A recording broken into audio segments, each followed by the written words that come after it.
Hey guys, it's Adam aka Swimming Bird, and welcome to the first Minecraft 1.9 Snapshot of the new year. This is 16W2A, bringing a huge nerf to everyone's favorite exploding leaf monster thing, a big buff to the new attack speed system that's going to meet those click spammers halfway, and a very strange change to the old Ender Dragon, plus some more new features that we're going to cover, so let's get into it. Now we're going to start with the Creeper. We'll get to you in a second.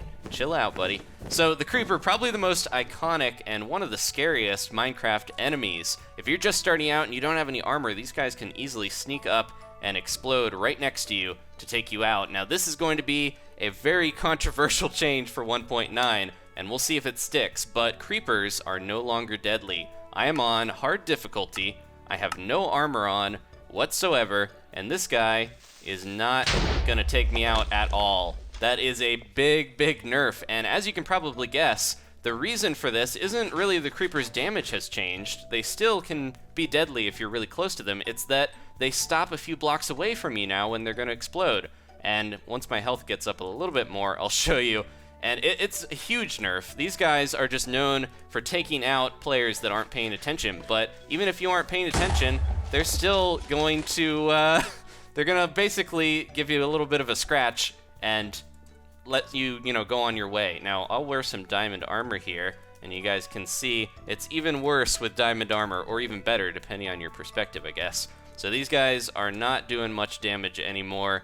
They're not going to end any of your days badly. Now, if they are in a group with other enemies, they can kind of contribute to you being killed, but on their own, they're not very scary at all. You can see even less than half of my hearts were taken down on diamond armor. So diamond armor, the reduction that it provides for you has been buffed back up.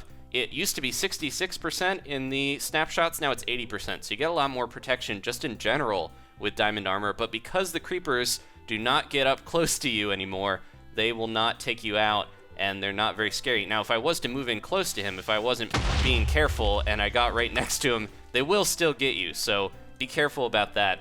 This was actually a bug that was reported because Creepers do so much more damage than other mobs. That was, treated as a bug, I guess, and now they've been nerfed just by that distance. So if you have full diamond armor, I kind of agree that you shouldn't really get killed by a Creeper. But if you have no armor at all, leather armor, no armor, a bunch of these it's not going to matter. You're still going to survive a Creeper explosion, and it kind of goes against the basis of the Creepers in Minecraft. They're supposed to be this scary thing that creeps up and messes up your day. Now, they're not blowing up blocks because I have mob griefing turned off, so don't worry, they haven't been nerfed that much. They still will destroy your buildings, but at the same time, I don't really like this change. I know it was made to make the game a little easier with the new attack speed system, but they did also change that as well to make it easier in this snapshot, so let's move on to that. Now, if you've seen the 1.9 attack speed system, you can see down by my hotbar, you'll see that little sword icon, and you'll also see 3 hearts when I hit this Creeper. Now, if you were to spam hits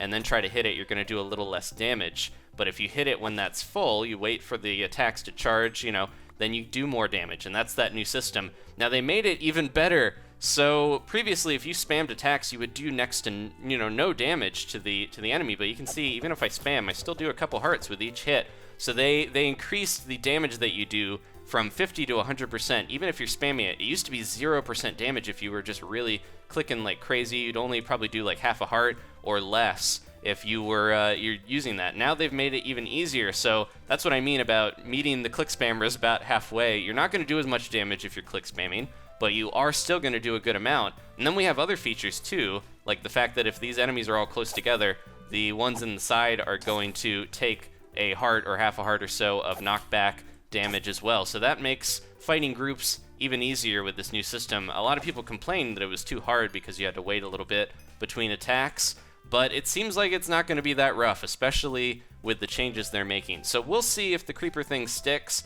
I'm a little sad about it. I want these guys to still, take us out. I think on, diamond armor, you should still be able to survive a Creeper attack, obviously, but anything below, iron or something, maybe they should take you out. Even iron, they should do a good amount of damage, at least in my opinion. What do you guys think? Now, another weird controversial thing that they changed, the Ender Dragon, this could just be like a stopping post. Whoa, he's real loud. A stopping post between the updates. They'll probably change this, but when you summon in an Ender Dragon, if you do /summon the command to summon in an Ender Dragon, they will be completely immune to damage. They won't have a health bar. They'll just kind of sit there flapping, staring at the ground, just, you know, pondering life, and they're all of its glory out here in the mesa. It's very bizarre. They will not do anything. Now, the bug that was supposed to be fixed was that when you summoned in an Ender Dragon, it would always fly towards 0, 0, 0, the coordinates. And that was definitely a bug. They weren't, you know, supposed to just fly off into the distance. They're supposed to fight you. But with the new battle system that we're getting in 1.9 against these dragons, it seems like they're not really programmed to be spawned in the normal world anymore, and I'd love to see them fix that. I love seeing the dragon in a normal world without the darkness of the end, and, you know, he kind of blends in with the end background. It's very hard to see this guy, and I think it's a lot more fun to fight them in a big setting like this where he can just destroy all this landscape. So I really hope that this is not the case where every time we summon a dragon, it just sits there. Now, this is different from summoning in a dragon with no AI, because that would just, you know, completely freeze and float wherever you summon it. These guys still flap around, make noise, and, you know, have their idle animations. They just don't do anything else. They don't really have a hitbox or do any damage or anything like that. So it's very strange, but hopefully that gets fixed in the upcoming snapshots before the full release of 1.9 sometime within the next few months or here. You know, the beginning of 2016, I mean, 1.9 is supposed to be released. Now, mobs are even weaker in this update because they have added knockback to some forms of damage, such as fire damage and cacti damage and things like that. They're going to bounce you around a lot more than they used to now. And if this guy gets stuck in here, you can see he kind of bounces from the fire, and then he gets bounced around by the cacti, and it's just a bad time for mobs in general. Now, they can pathfind around the cactus a lot better than they used to because of recent updates, but at the same time, it feels like these guys are going to be a lot easier to defeat when they keep suffering all this knockback from different stuff. And this might be a glitch, but I think they're messing with the knockback values and stuff. This does kind of seem like a weird interim snapshot where they're figuring some stuff out. Now, if I fall, I also, this is a little too high. There you go. I still bounce, but you can see I will take knockback from falling as well. So you'll kind of bounce over, and you might even, you know, drop off a cliff, take that knockback, and then we'll see if we can get it to happen here. But if you happen to fall in the wrong spot and you're near a ledge, it might knock you over the ledge to fall even farther. So I hope they fix some of these knockback things that they've just added in this snapshot. These used to be problems, like when you were swimming, you would take knockback from drowning, and you could never swim up to the top. Half the time, you would just get that drowning knockback and die. That is not back in, luckily. But these other forms of weird knockback, they kind of help when they happen to the monsters, but when you have them happen to you, it's going to be a bad time for most players. But it is nice that it's a little easier to battle zombies that are on fire and stuff like that. I just think they're adding a lot of things to make the game a little bit easier to round out the attack speed system, and I don't know if that's the right choice. We'll find out here.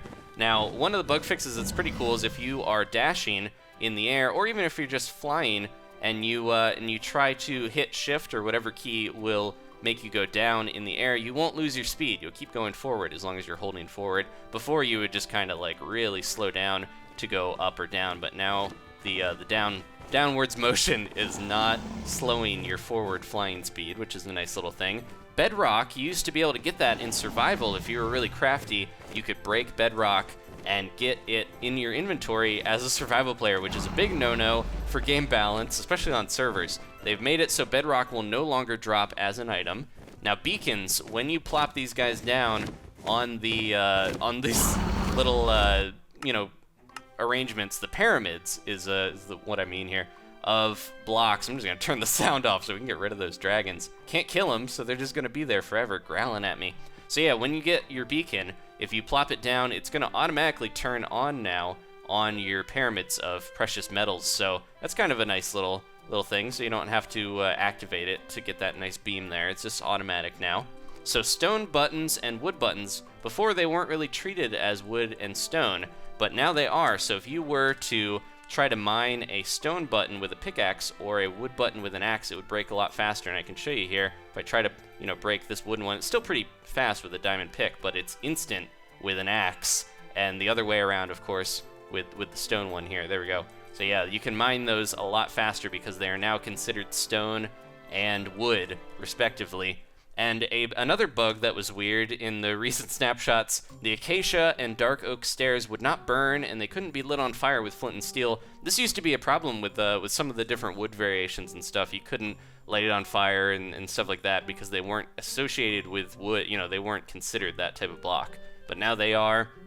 The armor stands, if you make them as markers, which are used for map makers mostly, they will now have outlines on their equipment when they're glowing, with the old spectral arrow, or the new spectral arrow, I guess, or spectator mode, you know, glowing for teams and stuff like that. There's a new volume slider, speaking of the volume here, that is kind of mysterious right now, or at least it was. It's called voice/speech, and it's actually intended for voice acting in custom maps. So if someone was to add voice acting files in, you could use this to, you know, change how loud the narrator is talking to you, or whatever character. You can also use the /play sound command and change the source of the different sounds, so you can kind of, you know, mess with where they're going to play from, stuff like that. And then a bunch of bug fixes. Chickens and other mobs, they wouldn't be able to find a path when they're like stuck in fences and stuff like that. This is going to mess up some of those chicken farms I've seen, but it is better for the chickens. They won't just get stuck in things as often. Now, zombies, if you play on hard mode, I don't know if you guys have seen this feature. It's been in for a little bit, but most people might not notice.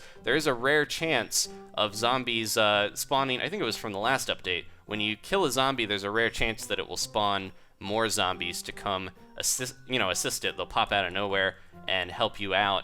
Now, this was actually messing with, if you turned off mob spawning, like mobs didn't spawn at all, and you happened to kill a zombie that was spawned by an egg, then it would sometimes still spawn more. So that was kind of an issue, especially with, you know, some mini games and things on servers. So they fixed that.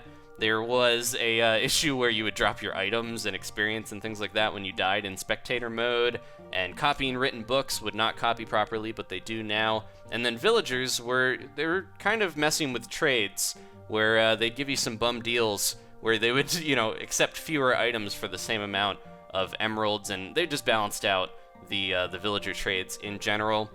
And last but not least, when you use the select, this is kind of a command related one, so it might go over some people's heads, including my own, but if you use the selector M when you're messing with game mode values, you will not be able to do negative values in the old versions of the game. So basically, like, if you wanted to change someone's game mode on a server and you're using like a scoring system, whether they've died or things like that, to try to select it, I believe now you can do that properly and it's not messed up.